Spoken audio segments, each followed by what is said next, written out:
We're back here on CBS Sports HQ with the college football playoff looming. Here is a look at the current odds to win the national championship, the #1 team in the nation. No surprise there at the top of odds makers' boards. With the best odds to repeat as national champs at plus 185. Then Indiana. Things are getting interesting in the Big Ten at plus 500. Texas A&M there with the third best odds. But for much more on the college football playoff, let's go ahead and say hello to Chip Patterson again. And now Tom Fornelli joins us for more. Welcome, gentlemen. Tom, you've already gone ahead and ranked all of the college football playoff teams into 5 tiers for us. We're going to begin with tier 5, which is nobody wants to see us in the playoffs. Who's a part of this tier, and why does no one want to see these teams? Yeah, well, it's a phrase we often hear a lot when it comes to the postseason, and nobody wants to see this team in the playoffs right now. But I've got a few different meanings for the teams in this tier. The tier consists of Notre Dame, Texas, Utah, Wisconsin, James Madden, and the ACC. Now, nobody wants to see Texas or the ACC in the playoff because, frankly, they've stunk, and nobody really is interested in seeing them play. In fact, the ACC's been so bad this year that fans are arguing that James Madison should deserve the spot over the ACC champion, and I think there's merit to the argument. The problem for James Madison is the selection committee doesn't want to see James Madison in the college football playoff this year based on the way they've been putting out the rankings and putting multi-loss American teams over the Dukes every single week, even when some of those losses, like Tulane's to UTSA, came by 22 points. As for Notre Dame, this is a team that I think is peaking right now. It is playing its best football of the season, and I don't think if you're hosting a playoff game in the first round, I don't think the Irish are the team you want coming to town. I think that puts you in a precarious situation where you could end up losing, and you certainly don't want to be going to South Bend in December for a playoff game. And then there's Wisconsin.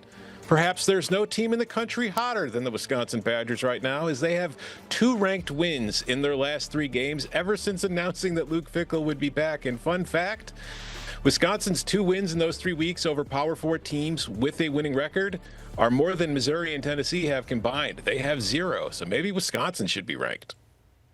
Disrespectful, honestly. Everyone wants to see the ACC in the college football playoff. Did you see what the ACC did in the college football playoff? If you are at Texas Tech, if you are in Oklahoma, you would love to see the Atlantic Coast Conference on the opposite sideline. I understand you're trying to be cheeky here, Tom, but I'm going to cut through with the double cheeky, okay? A double cheeky. Everyone wants to see the ACC in the playoffs because after going 0-2 in the bracket last year, you'll feel better about your chances of advancing to the quarterfinals. All right, let's keep it rolling here. And I do want to know a little bit about the decision-making process to naming some of these tiers from you, Tom. But next up is We Ain't Here, No Bell. I want you to explain this, and how should BYU, Vanderbilt, Miami, and Michigan feel? We ain't here, no bell, Jordan. People are writing us off, but the fight is still going. I am talking about teams like BYU, Vanderbilt, Miami, Michigan. Vandy, Miami, and Michigan all have 2 losses, but they've found themselves outside of the field every single week when the College Football Playoff Committee has put out their rankings. And even, I think, really, honestly, the only realistic scenario that they have is to win their conference. It's just none of those are realistic scenarios. Michigan has the best chance of the 3 if they could pull off the upset over Ohio State and sneak their way into Indianapolis. It's just if they lose or even if they win out, a Vanderbilt team could be left out of the field. Miami could be left out even though they beat Notre Dame, and Notre Dame might be in. Michigan, I think they would probably get in if they beat Ohio State, but I can't say that for sure if they go on to lose the Big Ten championship. As for BYU, this is a team that's poised to get to the Big 12 championship where it's likely to run into Texas Tech again. We remember what Texas Tech did to it a few weeks ago. If BYU loses twice and both of those losses are by margin against Texas Tech, I'm not sure the committee will put them in, but I still think they'd have a good argument. They have plenty left to play for. So these teams, they haven't heard the bell yet. The fight is still going.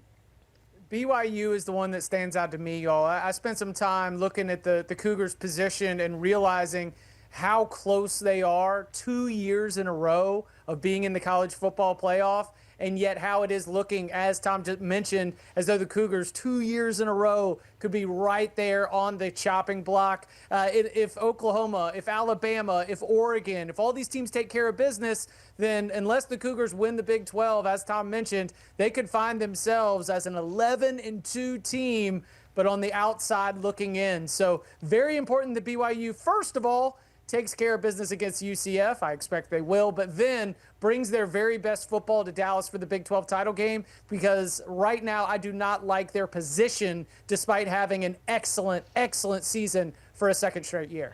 All right, next up, Tier 3, Crimson and Cream, Iowa. What's up with the trolling here, Tom Fornelli? I mean, I think that there's no better way to describe the Oklahoma Sooners than a crimson and cream Iowa. That's exactly what they play like. If you think of the stereotype of Iowa Hawkeyes teams over the last 10, 15, 20 years under Kirk Ferentz, it's very boring, very painful football. They're not trying to score points. They're just trying to keep you from scoring points, and then they might score 6, 7, 8, however many it takes to win the game. Honestly, if you watched Oklahoma and Missouri last weekend, it felt like you were in a chokehold, maybe even a guillotine chokehold for 3.5 hours waiting for that game to finally come to an end. The Sooners offense is terrible. Nobody wants to watch it, but the defense is just so good that they keep winning games anyway. So they are a team that, like, you don't really have a ton of hope for them winning the national title. But if they get to the playoff, like, that's not a team you're going to be excited to have to go against, especially if you're playing them in Norman. Hey, no troll here. This is a very important home road team. When we're projecting the bracket, 8 seed is at home, 9 seeds on the road. The difference in playing Oklahoma in Norman and then having Oklahoma bring that team to your house, very, very different in terms of what kind of threat they pose. Now, I love every bit of what Tom said, but to sort of position this and what we're jockeying, the friction points that we have in this college football playoff race. Can Oklahoma be on the 8 or 7 seed? Can they be there in a position to host a first-round game, or will they be packing the bags? Right now, they're right on the chopping block. It's one of the things I'm watching, and one of the things that they'll be judged on in the wake of their result against LSU. All right, gentlemen, moving on, Tier 2 now. Tom, tell us why Ole Miss and Oregon should feel confident. I think if you're Ole Miss and Oregon, you're feeling confident because regardless of what happens this weekend, I think you have to feel pretty good about your chances of getting into the field as an at-large. I mean, I think Ole Miss is probably less confident in who their coach will be for their playoff games than they are in the fact that they'll be playing in the playoff at this point, because at 11-1, even if they lose to Mississippi State in the Egg Bowl on Friday, I still think they are in. Their resume is too strong. And for Oregon, I think beating USC was huge for them this weekend. Like, they lost that game and had a second loss, you start looking at their resume, and maybe compared to other 2-loss teams, it's not as strong as some of the teams they'd be compared to. But now that they have that win over USC on there, I think they could survive a loss this weekend on the road to Washington. I still think it's better that you win, because if you do win, you are 100% in. But I'd like their odds at about 80%, regardless of what happens this Saturday, that the Ducks will be in the field. It's just, will they be an 11 seed or will they be a 7 seed? Yeah, and the piece of this conversation from the college football playoff side that I am 100% not ready for and not looking forward to if it happens is asking a college football playoff selection committee to go on national television and address whether or not a coach leaving a team has impacted the seeding of a squad or the placement of them in the bracket. And everything that we remember about Jordan Travis and the impact that had on the decisions around Florida State, I do not look forward to that being potentially a part of the conversation on Selection Day. So feeling confident about potentially being in, yes, but man, the future, even the 2-week future from now, is a little bit uncertain for the Rebels. All right, our first and final tier, Tier 1, teams looking for a bye. Tom.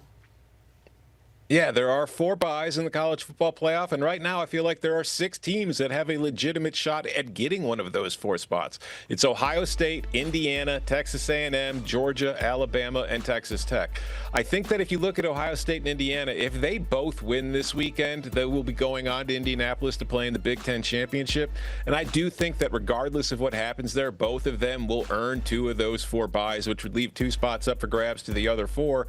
I think you have to look at the SEC as being the most likely spot to get it. I think their SEC champion is guaranteed a bye, but there's also a very good argument that depending on who the loser is, even the loser of that game will get a bye. But if you are Texas Tech, I think your dream scenario right now is Alabama and Texas A&M go to Atlanta, play in the SEC title game. Texas A&M beats Alabama, giving them a 3rd loss. Texas Tech wins out, wins the Big 12. They're sitting there at 12-1. I think that would get them the 4th spot in that 4th bye. So I think Texas Texas Tech. You're going to be a big Alabama fan in the Iron Bowl this weekend, but then you're going to be rooting like hell for the Aggies in Atlanta. Yeah, that's a complex twist to get through. For Alabama, I just think it's interesting with all the different scenarios, the win-loss proposition in terms of what happens in the Iron Bowl, win and you are into the SEC championship and you are free and clear for the college football playoff. And like Tom mentioned, playing for a bye, lose, and then all of a sudden you're 9-3.